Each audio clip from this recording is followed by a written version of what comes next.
Hey everyone, this is Stuart, Victor Echo 9, Charlie Foxtrot, and welcome back to the program. As as I promised, I have my regular feature with Dave Goodwin, VE3 Kilo Golf, and Dave always brings in exciting and new information for us Canadian amateurs, especially hams in Canada, on stuff going on in the community that we should know about and what we could do to foster a better community here in Canada, and things that the government, the ISED, is proposing or changing, or information that could benefit us. So Dave's got some very, very exciting news for us around antenna tower structures, towers in general. There's some information coming down, changes to the policy perhaps that we should be aware of. Dave, welcome back to the program. Always nice to have you. Well, thank you very much, Stuart. Very pleased to be back here again, and hello everyone out there watching. So Dave, well, tell us what's going on. You kind of dropped me an email a few weeks ago, say, hey, I got this really good idea for a video that every ham in Canada should be aware of around changes to the policy for antenna structures. So tell us what you got going on, and I'm sure you got some visuals to help with that. I do have some visuals to help with this, Stuart. So I guess the exciting news, what I'm really hoping to do by this is to get people to write letters in support of some changes ISED wants to make to tower policy. So I have a PowerPoint here. Of course, that's my usual crutch, but a PowerPoint here I want to share with you and the viewers. So it should be coming up right about now. There we go. Okay. And visuals are always good. Okay, well, that's good. Well, I guess really when it comes down to antennas, we always have to ask the question, who has the authority over antennas? And under the Constitution, radio communication structures are part of radio communications in general. They are clearly a federal responsibility in Canada. So it's the Parliament of Canada that legislates on these matters, and the administration and the policy is set by the Federal Department of Innovation, Science and Economic Development, ISED. Now, ISED for many years, for a couple of decades now, has had a clear policy on antenna structures.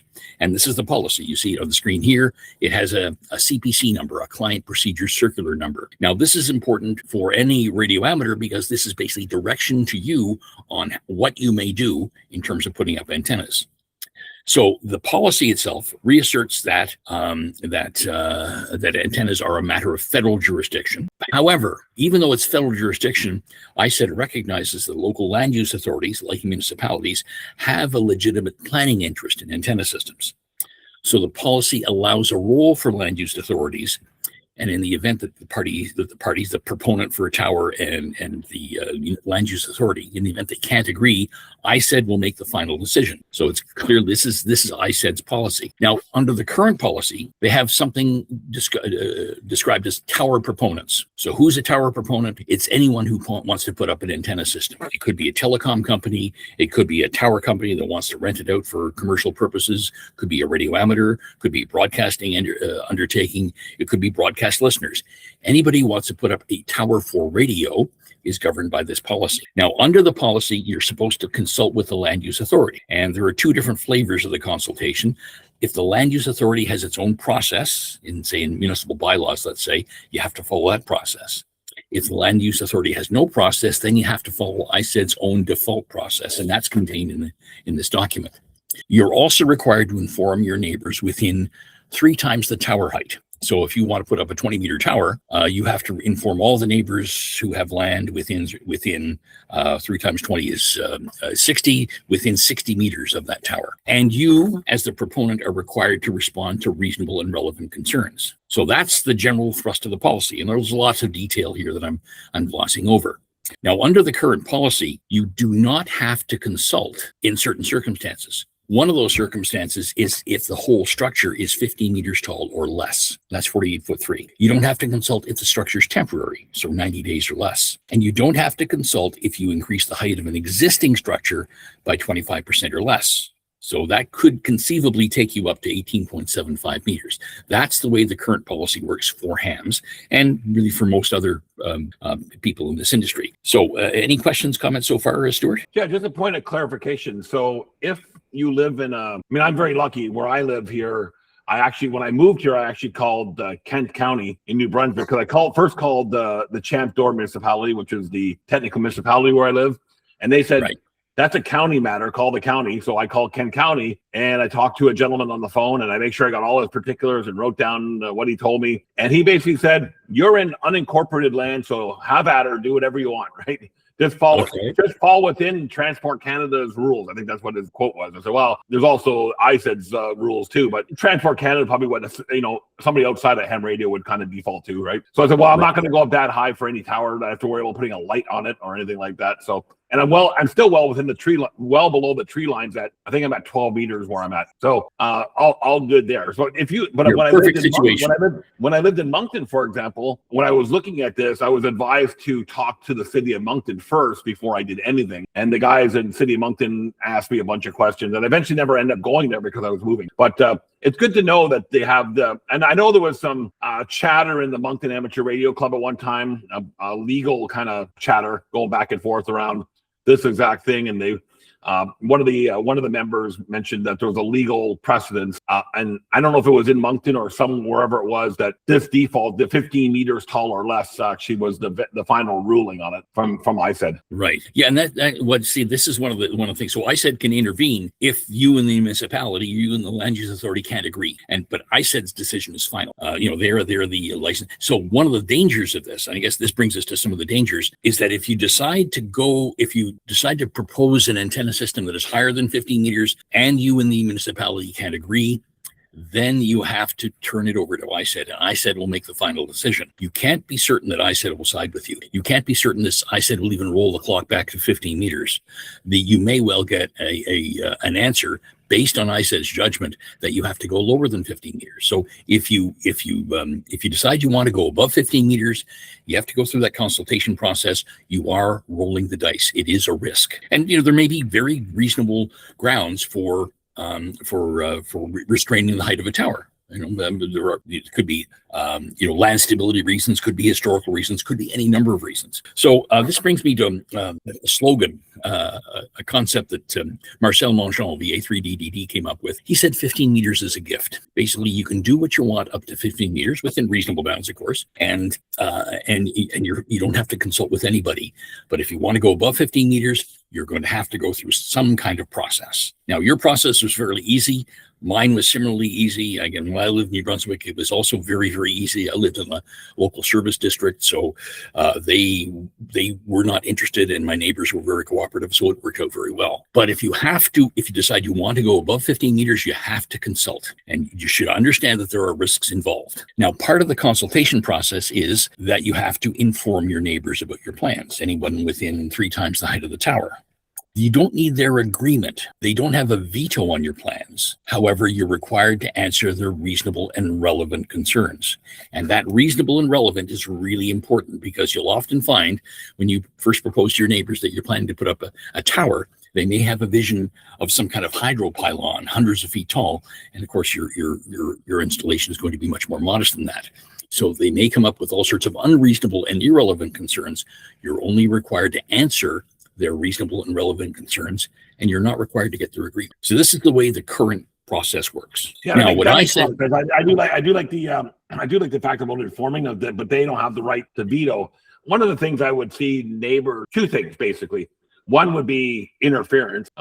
Because when I was living in Moncton and I had my end-fed half wave up in the backyard there, every time I'd go on 40 meters, my sink, who had one of those, you wave your hand over top of the sink and it would go on and go off, it would automatically just start screwing out water, right? When I was transmitting on 40 meters, and the touch lamps in our living room would flicker. I mean, I would understand neighbors having some concerns about interference, and the hand's responsibility to mitigate interference is a different topic altogether, but one that we have responsibility to do. And the other thing would be, just the general, they think, oh, this big monstrosity of antenna, what an eyesore that's going to be. Yeah, well, yes, and it's those aesthetic concerns are not reasonable or relevant concerns for the purpose of this consultation. They may not like the look of it, and they may hate you forever, but you're not required to accommodate their preferences for the appearance of your tower. Yeah, that makes sense. Now, and you're right, the interference question is an entirely separate matter. And for that matter, when it comes to interference issues, frankly, the higher the tower, the better. The further you are away from radio sensitive equipment, like there's stereo speakers and so on, the further away you are, the less likely you are to have an interference problem with your neighbor. So there is actually a counter argument that says I should have a higher tower if interference is your big concern. And that's true, So, because when I was talking to Victor at McFarland, I was mentioning some of the RFI issues I was having with my solar system at the time, and I asked him, said, if I went up to 80 feet with the tower, would I lose some of those interference problems from the solar? He says, well, maybe, but he did say the higher you go, the better the chance of getting out of that near field of that, all those switching power supplies and all that stuff that's out there today. exactly right. Exactly. So higher is better from that point. Height is might. That's what I say. Yes, height is might. So that's so I've just described the policy as it is right now, and it's in very, very brief terms. I mean, there's a lot more to it than what I've described. Now, on the 11th of May, ISED released a consultation, and what they're doing is they're proposing changes. And the general thrust of these changes to this tower policy are to increase the availability of wireless services, basically make it easier for the telecommunications providers to be able to erect the infrastructure they need to be able to provide the wireless service that we all want. Now, the intention here is not to placate amateur radio, or to facilitate amateur radio. However, if there's a regime that allows towers to go up more easily, that's in our interest as well. So the responses are due by the 16th of July to this consultation. Then all the responses will be published on the ISED website, and there'll be a second opportunity to provide additional comments in reply to those first comments by the end of August. After which ISED is going to consider the comments and make whatever changes they want to their proposals, and then promulgate a new version of the CPC. Now, in this consultation, ISED is asking 11 specific questions.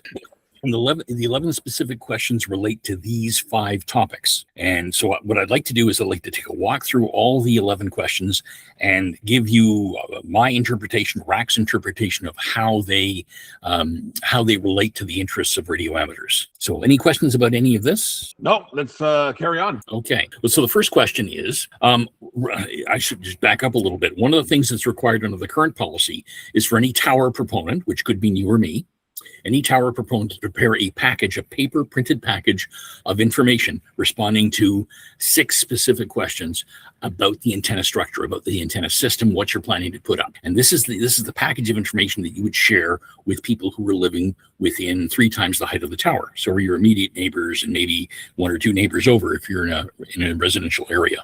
So what they want to do is replace this paper process with an online process. ISED is seeking to create what they call a portal on their website where you could upload this information and you would find a way of informing your neighbors. This is where you can find information about my plans. So we see this is not injurious to amateur radio's interests. It's a useful change. However, one of the things that's clear from the discussion in the consultation is that there will still be a requirement to produce a paper version for people who can't access that new ISED portal for whatever reason. Now, one of the other advantages we see in this is that this engages ISED early in the process. ISED may not take a direct interest in your particular process. However, your plans are going to be published on an ISED website at the beginning. Under the current policy, ISED only hears about your plans in the event there's a dispute that they have to resolve between you and the land use authority. So find it encouraging that ISED is engaged even in a minimal way at an early stage in the planning process. So from RAC and RACI's point of view, we support this. Now, I should explain the RACI element. RACI is the Radio Amateurs of Quebec, or the Federation of Amateur Radio Clubs in Quebec. They're a provincial organization within the province of Quebec, and I sit on their board as well as the RAC executive. And the 2 organizations have decided to sort of come together, and we're either going to produce a joint submission or we're going to put in 2 parallel submissions on this. But we've discussed this in some detail, and we're sort of agreeing on all these points. So from our point of view, we believe radio amateurs should support this initiative to create the portal. It doesn't completely obviate the paper process, but it might make it a little easier. This isn't really very controversial at all. No, that's one pretty straightforward. Yeah. All right, the second one. Now, right now, under the current policy, when you inform your neighbors about your plans, they have 30 days in which to indicate that to communicate back to you with their reasonable and relevant concerns. So this isn't really a big change, but what follows from this 30-day period in which your neighbors can can pose these questions is a larger consultation process with the municipality. And under the current, so 30 days, this represents no change. However, even that 30 days is a fairly elastic term, a very elastic period of time. And under the current policy, there's a further 120 days for the entire process to roll out. So, and there are all sorts of opportunities here for things to be extended. So one of the things we think is a valuable thing here is that the proposed change sets a clearer limit for public comment and concerns. So again, it's not controversial, and this is something we strongly support and encourage other Canadian amateurs to fall in line with this. So by the looks of this, Dave, is when you plan to put a tower up, even under today's policy, it's not make a decision today and start working on it tomorrow type of thing. That's right. You're going to have to take some time over this. Yeah. Under the current policy, it could be several months. And in fact, we have had instances, we'll talk about this a bit later, we have had instances where local land use authorities have instituted delays and attempted to slow walk these things. And there are proposals here to prevent that from happening. All right. Sounds good. Third question. So a third question. Under current policy, there is a list of 6 specific questions that any tower proponent, that's you or me, has to address. And they say the 6 questions are the same 6 questions that a telecommunications provider would have to answer as well. And one of the things, this in policy is written for all tower proponents, and it covers some of the requirements for telecoms providers as well. I mean, because they're a big concern in this process. So you'll see of these 6 questions, the first 3 really apply to telecoms operators. Amateurs have to address them in our proposals, but it's pretty easy to address. How will the tower improve telecommunications in the area? Well, it won't. This is something I'm doing on my property for my personal enjoyment. So you can fairly easily dismiss A as being irrelevant, as being not relevant to your particular concern. The second question is, why are you not using an existing antenna structure for your proposed antenna system? Well, again, that's an appropriate question for a telecoms provider, but not appropriate for somebody who is building a station on their own. So again, you can respond to be fairly straightforward, saying this is being done for my own personal interest and on my own personal property. Sharing another structure is not a possibility. C, what alternative sites were considered and why were they not selected? Again, I'm doing this on my own personal property. It's for my own personal enjoyment. It is not, this is not a collective venture. This is not a corporate venture. So again, you can dismiss A, B, and C as not really relevant to the case of an amateur doing something at home. D, E, and F, however, are where amateurs actually have to provide some more substantial analysis and reporting. So we have to provide some kind of assurance that we're meeting all of these safety requirements, including aeronautical safety. We have to make sure that we have to explain how we're going to meet safety code 6, and that's a pretty easy thing to do thanks to some online calculators. And we have to describe how we're going to limit access to our tower from the general public. And of course, it's on private property. You can put a fence around it. You can put shields on the side of your tower. You can put a tree in front of it. There are all sorts of things you can do to try and minimize the impact on your neighbors. So D, E, and F are where amateurs really have to do a little bit of homework and come up with a plan and be able to explain to the neighbors exactly what they're doing and how it might affect them. So the question that ISED asks on this case is, should we add anything else to this list? Should we add any other questions to this list? And from our point of view, I don't think it's in any amateur's interest to add more questions to give your neighbors more reasons to be concerned. So from RAC and RACI's point of view, we want to add no additional questions to this list of 6. Again, I don't think this is a really controversial matter. You could argue in question A that if you're doing MCOM, you're providing a service to the public by if in case the telecommunication systems go down, you're here to provide emergency communication. That's true. Yeah, you certainly make that argument, and that's a fine argument to make, and it certainly sounds very good. And it's one of these. It's very hard to argue against that. Yeah. Nobody's going to be able to say, "I want less access to emergency communications." Nobody's ever going to argue against that kind of thing. Perfect. Okay, let's go to question 4. Next question. Right now, ISED is asking about the consultation zone. Who among your neighbors are you going to inform about this? Under the current rules, it's 3 times the height of the proposed tower. And now, in the case of commercial providers, for the most part, they're not setting up their towers in residential areas. They're normally setting it up on uninhabited land or in other environments that are a little further away from homes. But we amateurs live amongst the general public because we are part of the general public. So the obligation to consult or to infirm that to deal with the concerns of those inhabiting within a radius of 3 times the height of the proposed tower could be quite substantial. In a more congested urban neighborhood, you may have quite a lot of residents who would fit within that 3 times the height of the tower consultation zone. So we're proposing to reduce that. We certainly don't want to expand it. I don't think it would be in amateurs' interest to expand the range of respondents. So we'd like to limit the range of respondents. So we're proposing to reduce this to 2 times the height of the tower. I think there's a certain responsibility to inform your neighbors, but it should be a limited responsibility in our view. So on that question around the informing the neighbors. So let's say I know a couple of amateurs that live in condo buildings, and they were fortunate to get roof access to put a tower up on top of the roof. So under this question here, they would have to inform all the residents of that building because they're within the radius of that tower, the 3 times the antenna height radius. So that would technically be all the people in that building. I'm on the right track here? Well, you may be. I hesitate to say definitively because I really don't know. If an amateur has managed to negotiate access onto the roof of their condominium apartment building, that's a brilliant thing. I certainly wouldn't want to disrupt it any further. You might be required to inform them. You might not. I guess it's one of those it depends kind of questions. And that's technically really private. That would be more like a private contract anyway between the owner of the building and the resident. So I don't know. That's a difficult. I wouldn't want to open up that can of worms. You know what I mean? Yeah. So why did you? I don't know. Good question. Why did I? Why did you? All right. Go on to question 5 here. Now, one of the things that ISED has also proposed is that a tower proponent be required to erect a physical sign on the site, providing a link, a QR code perhaps, with information that where people could find out more about your proposed operation. So you've probably seen these signs when they're going to make a zoning change in a municipality. They might put a big public sign up and encourage people to come. So I think it's that kind of thing they're talking about. Now there are a few parameters for the sign that they're talking about. Not very many.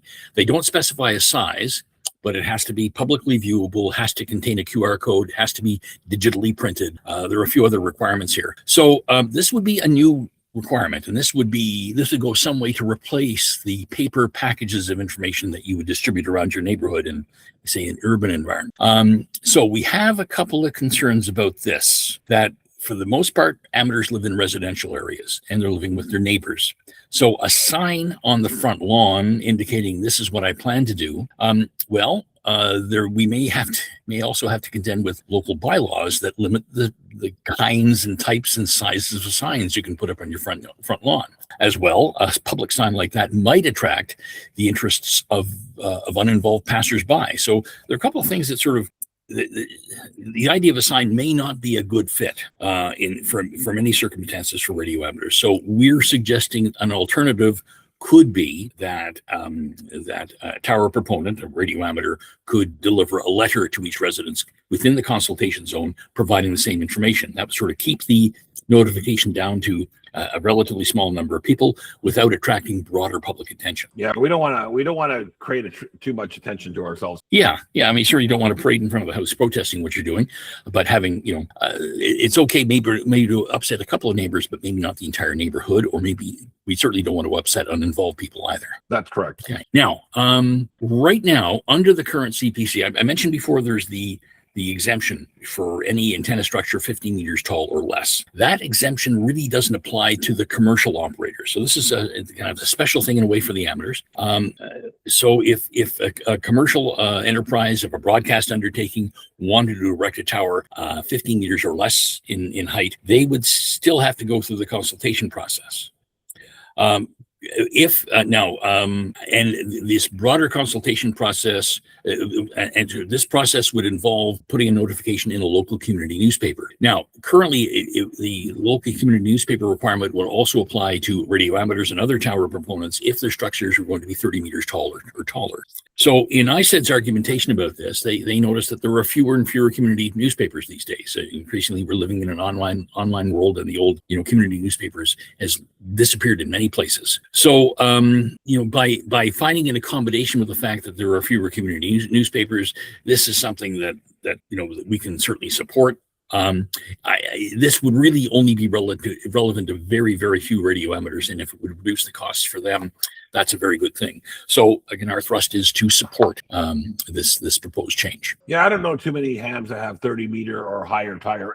I know they're out there, but I don't know. I don't personally know of too many. No, it's rather that live in an urban environment. They may have a plot of land in the middle of New Brunswick that they bought, and they put an ATCO trailer and a remote to it, but I don't know. Yeah, I don't know too many people that have them in residential neighborhoods. Right. Yeah, and they simply don't. They are a very rare thing indeed. But if we can reduce the costs and the burden on amateurs who want to put up such a system, that's a good thing. So I think that fits in their interests. I mentioned to you in another video, Hugh, Silent Key now in Calgary, V6 Charlie Fox Delta, who had the big tower on 16th Avenue across from Motel Village. He's probably the only one that I knew had a huge tower and I guess when he lived there, when he first moved there, it was the edge of the city, but not anymore. But and I think the tower is still there. But and I think his wasn't. I wouldn't say his was anywhere close to 30 meters. Maybe if it was 20 or 25, maybe, but not. I wouldn't say any closer to 30. It was 30 meters is a long way up. That's what 90 in excess of 90 feet. Yeah, it's close on 100. That's right. Yeah. It's big. And frankly, it's hard to imagine 16th Avenue as being on the edge of Calgary, but it was. One time it was. Yeah. All right. No. So now, one of the under the current rules, a local land use authority can raise an objection based on any of those 6 criteria that we mentioned before. So that could be, if we're going to go to conflict resolution between you and the LUA, they could raise concerns on any of those 6 points that we mentioned before. The sharing of structures and integrating into these local surroundings, all this stuff. What ISED are proposing is to limit the grounds for a land use authority to object, and limit those grounds to either the consultation process wasn't followed, the public notification process was not followed, or safety requirements were not followed. So rather than giving the LUAs latitude to comment on all of these other things that are really outside their competence, they would restrict LUAs objections to these 3 points. So from our point of view, this is a good thing. This reduces the scope for objections or opposition from land use authorities. So, what can we do but support this proposal as well? Yeah, and I can see this, playing more in the commercial space, especially around the, questions like why wasn't alternative sites, reviewed and so that. But yeah, in the introduction, you mentioned a lot of this is really pertaining to the commercial side of antenna structures, but amateurs fall into that. So I do like narrowing down, what the land use authorities can and can't do to, make sure that we have a successful application to put up a tower. Right. So this is good for us. So I hope other Canadian amateurs will support it as well. All right. Now, one of the other things that we've had a problem with land use authorities in the past, where they have had their own processes, their own procedures, and they have slow walked amateur applications and basically tried to tire amateurs out, or put all these little bureaucratic impediments. I know one amateur who had a very plans for a very ambitious antenna system, and the local planning officers decided that they had to put it on the agenda for the next council meeting. The council had to legislate on this thing, and that just slowed the whole thing down. It just added a couple of months to the whole process. Getting it on the agenda and discussion, debate, and all this stuff. So what ISED is proposing is to establish a 45 calendar day time frame for the LUA to concur, and if the LUA don't trigger a dispute resolution process within 45 days, then ISED will consider the proposal approved. So this limits the ability of land use authority to slow walk or to delay any any tower proposal, including those by amateurs. Yeah, that can't be a bad thing. Yeah, good for us. Good for us. Okay. Now, let's see. Under the current policy, let's say those commercial providers, broadcast undertakings, telecoms providers, and so on, they have to. They do not have the advantage of the 50-meter height exemption. They have to consult even at these low heights. So we've had the benefit of 50 meters as a gift, and I see no reason for amateurs to object to those other non-amateur providers of not being able to access that 50 meters as a gift. We'd certainly, I don't think there's any reason for us to oppose this. So in the absence of a reason to support it, it's not really relevant to where you amateurs will support this notion. So just a point of clarification, Dave, on this. So if your tower and the antenna on top of your tower is below the 15 meters or 48.3 feet, the process we've been talking about, you could just basically put the tower up. Is that what I'm understanding? That's exactly right. 50 meters is your gift. You can put anything up to that 50-meter height, and that's all inclusive. That includes the antennas on top of it, the whole shebang. If it's 50 meters or in height or less, you can do so without consulting anyone, without informing your neighbors. Dig a hole and start working. And we're looking at extending that to, I think you said 20 meters. Yes, that's coming up next. Actually, what we want to do perfect. is I'm getting ahead of us there. You're getting just one step ahead of me. Okay, let's move forward then. So again, expanding the exclusion to include those commercial interests is not a bad thing from our point of view. Now, ISED asks the next question, and it's cleverly worded. It asks whether the threshold of that 50-meter exclusion should be changed, whether another maximum height would be more appropriate. Now, another maximum height doesn't mean necessarily higher. It might mean lower. I can't imagine a circumstance where they're going to go lower because they want to expand wireless access.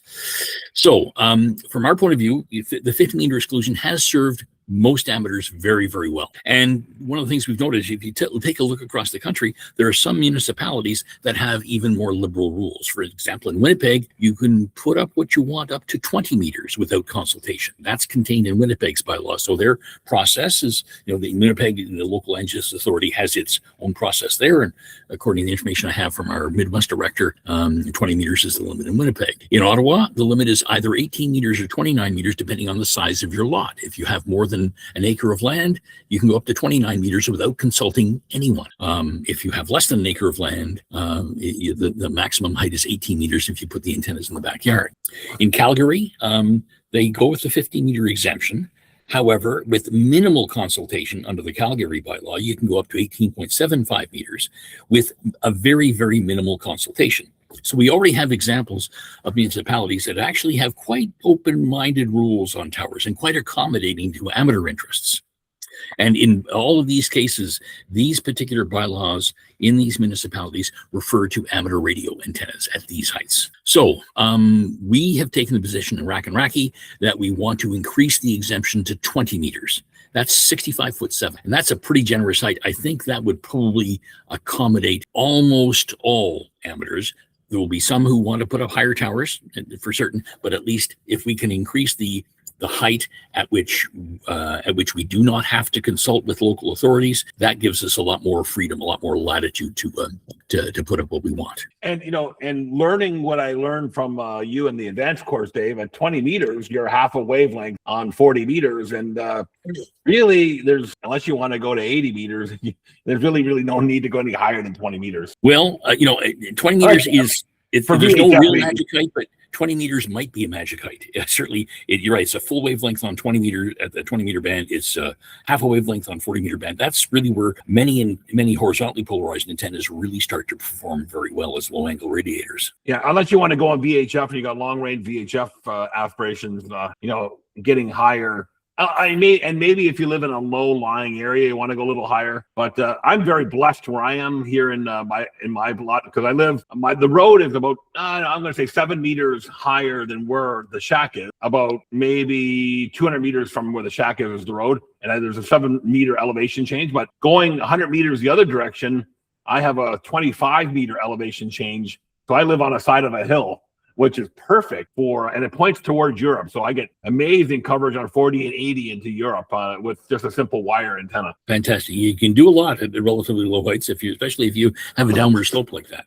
Yeah. But okay, we're hoping that if we can find approval, if they can authorize a higher maximum height at which you don't have to consult, that more amateurs will be well serviced and more amateurs will be able to avoid this whole consultation process. So I don't want to derail the conversation, but I do have a question that popped in my mind about this whole thing, especially around the consultation with the neighbors. Mhm. I know a lot of amateurs are DIYers, right? They like to do it themselves. Right. When I'm thinking about putting a tower up 20 meters, and I don't mean to be negative in any way, Dave, but I don't know if I'm going to trust the guys from the local ham club to put a tower up for me and certify it, as being proper. There's a guy outside of Woodstock that I've been talking to about putting a new tower up for me, and he's a professional tower installer. He does it for all the cell companies and stuff in the area. And what I like about dealing with him is that he will certify it to the wind load and the construction. So if anything goes wrong with it, technically he may be on the hook for it. Right. When you get your local ham club helping you put the tower up on a Saturday afternoon over a case of beer, you don't have those. As a neighbor, I would be concerned. Is this thing going to crash down on my house, right? Well, you're right. I mean, I think you raise a valid concern that we are DIYers. We try our best, and we will sometimes screw up. That's something I'd rather not put into the policy.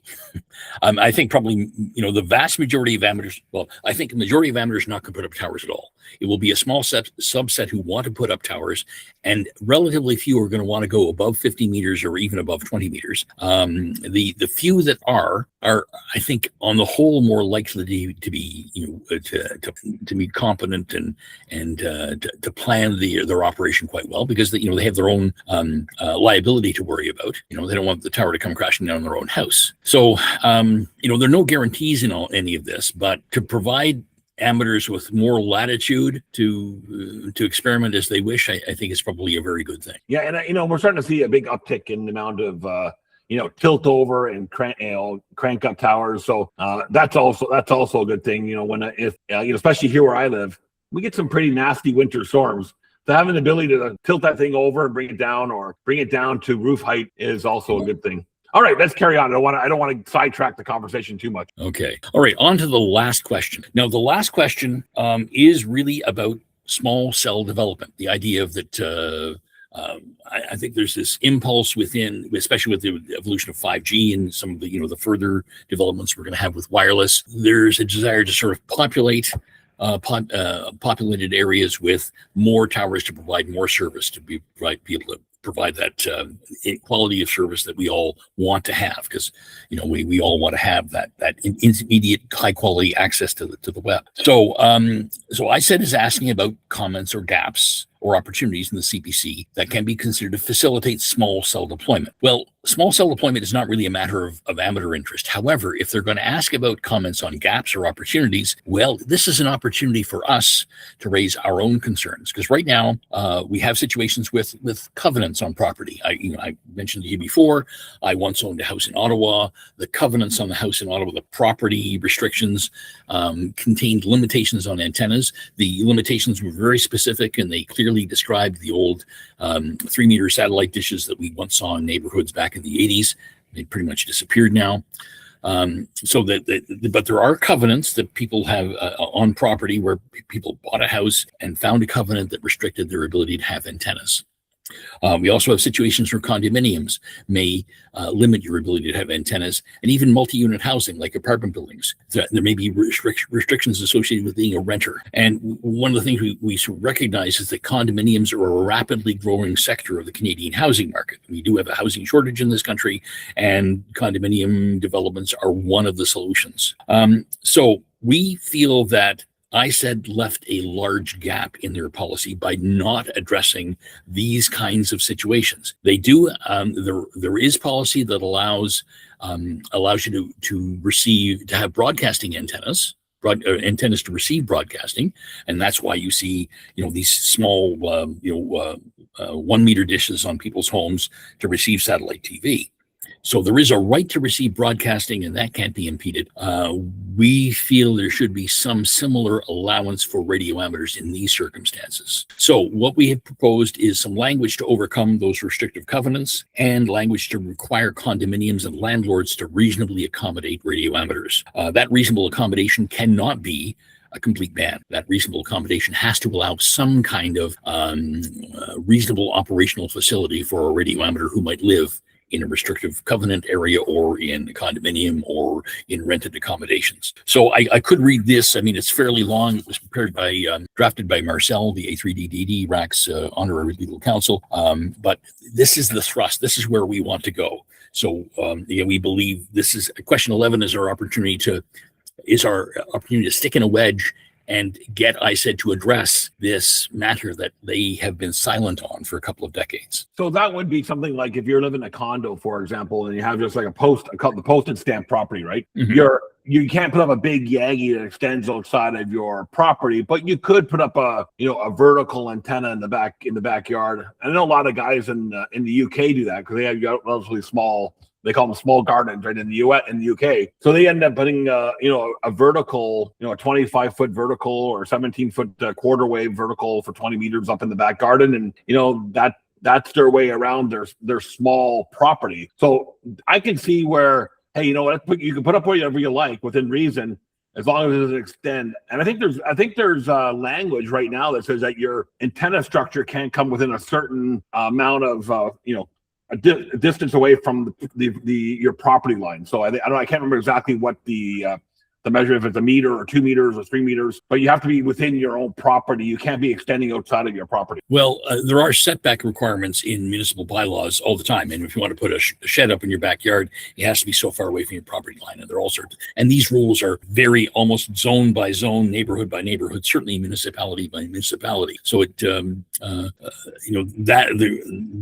there are reasonable requirements that municipalities and land use authorities may have on the siting of towers, but those should not operate in such ways to completely prevent you from having an antenna system. Yeah, that makes sense. So those are the 11 questions, and that's the position that RAC and RACI together are taking on this. We spent a little bit of time doing some consultation amongst ourselves.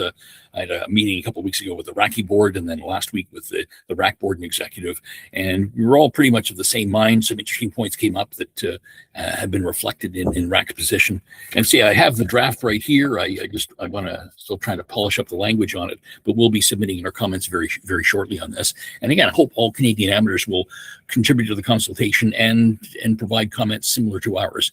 I'm hoping we can see some of these changes implemented, including the changes, the real changes that we need are to increase the height for the exemption and to find accommodations for covenants, condominiums, and rental accommodations. Let's change Marcel's quote to 20 meters as a gift. That's right. So how does a ham in Canada, an amateur in Canada, how do they get involved and submit their comment? Well, it's pretty straightforward.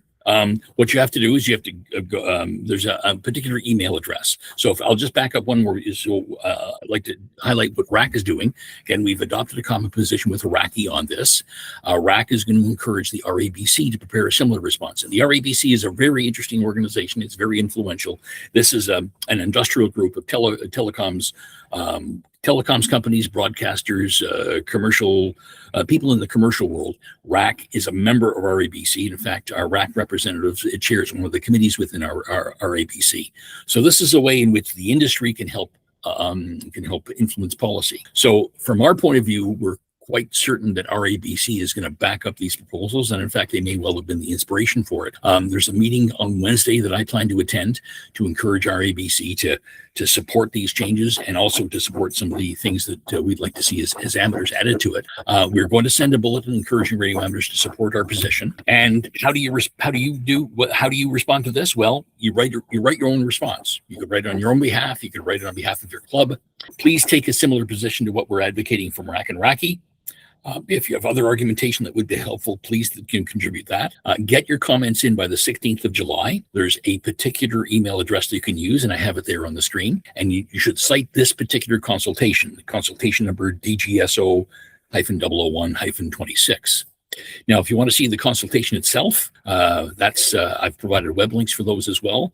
but it's fairly easy to find with the Google search as well. So that's all. Just take a few minutes, write a letter, answer the 11 questions, and hopefully we can get ISED to implement this policy and maybe even make a few positive changes to it. And we'll put a link to the English and French consultation links in the pinned comment below, and all this information about the email address in the comment or in the description, so that you have that information just by the click of your mouse.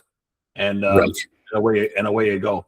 Excellent. All right, Dave. Well, hey, that's great information. What else around this should we share before we wrap up today's talk? That's it for me. This has been a part of my full-time job as a retired person for quite a while. I've been in meeting after meeting and stick handling one thing after another. So this is the hot issue right now, and this is a moment when we have to act in our interest. What were we saying before we went live on the recording? We're more busier now that we're retired than we ever were in our professional careers. Yes, absolutely correct.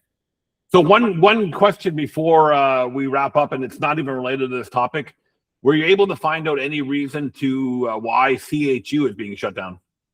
No, I can only guess, and my guess is just budget cuts. I suspect that they somehow have the impression that CHU wasn't being used very much, because there are all sorts of other resources to find accurate time.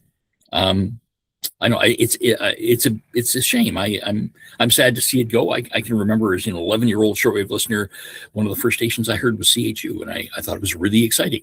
I mean, the programming isn't all that exciting, but being able to hear a station from far away was exciting. So yeah, I think I first learned of it when I was in the military on my radio communications course, because before that I never heard of it. But it's really interesting, and not a piece of Canadian history. There, we can always say that you can always go back when we're older, talking to our great grandchildren, saying, "I remember when we had this." Do you remember? Do you know what the original call sign was for CHU? I did, but it escapes me now. Victor Echo 9 Oscar Bravo. I think you were the one that shared that with me on one of our other calls when we did the Canadian call sign history. I think you shared that. Anyway, Dave, a pleasure to have you on.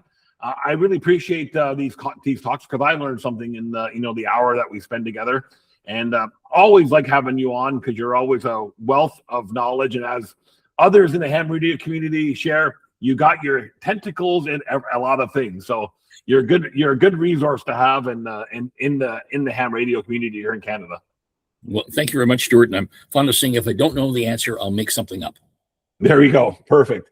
And thanks for everything you do for ham radio, Dave. Always a pleasure. And we'll make sure we get you on again real soon. So I'm Stuart, Victor Echo 9, Charlie Foxtrot. Thanks for watching this great video with Dave. And make sure you take action if you're a ham in Canada and want to, this is all for our interest. So take the time. And if you're not very good at writing, I'm sure you can put the information in the chat GPT or even write it for you really, really easy. So once again, thanks for joining us, Dave. Thanks again. And we'll see you guys in the next video. 7-3 for now.